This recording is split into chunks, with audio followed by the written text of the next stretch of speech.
Kim Pao, pinatunayan at kinareer, ang twinning is winning. Fanay, nagdiriwang.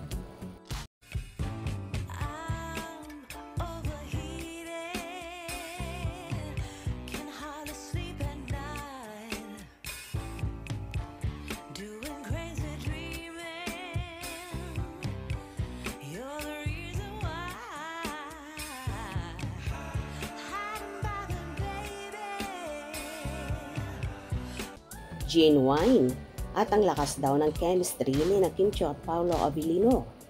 Pinusuan kasi ng gusto ng mga fan ay ang pagtutwining ng dalawa sa Christmas Station ID ng ABS-CBN ngayong taon. Parehong naka-outfit ng green ang Kim Pao habang nakapose sila sa Christmas decor. Bagay na bagay talaga kayo. Comment ng isang fan. Our Kim Pao shines. As Valentine's, Pasko pala. Ha ha ha ha. Sabi ng isa. Gandang tingnan. Comment naman ng isa. Twinning is winning. React ng isa pang fanay.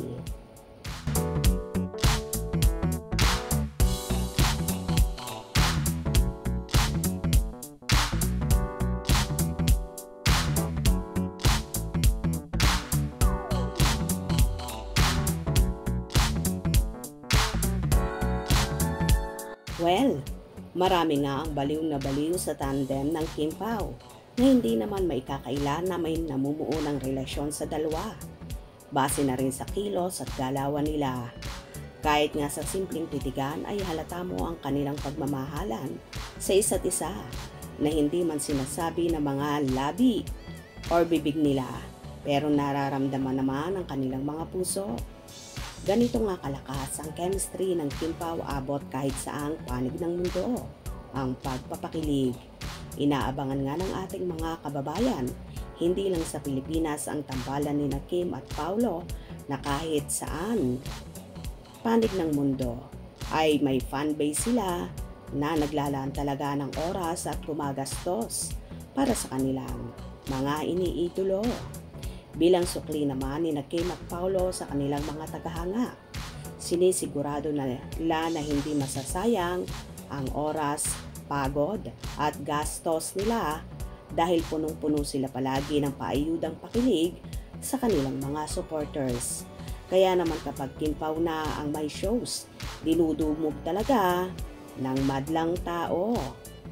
Lalo na ngayon dahil malapit na ipalabas ang kanilang first movie together, ang My Love Will Make You Disappear na e-ere na sa araw ng mga puso next year na paniguradong dadagungdong sa mga sinihan.